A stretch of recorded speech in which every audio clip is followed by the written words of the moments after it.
Good morning, my name is Brad Langdon. I'm with MarineMax Lake Norman.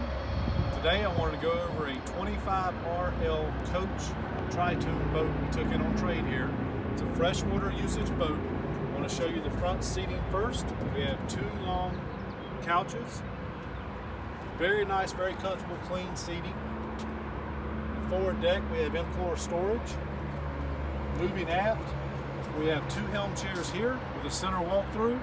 We have a port side entry door.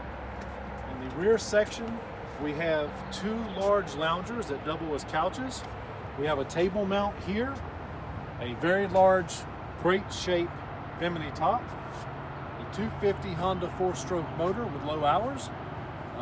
On the helm, we're going to have a tilt steering wheel. We have Honda controls, Honda gauges, a Humminbird Depthfinder GPS, a Helix 5, and Infinity Bluetooth stereo.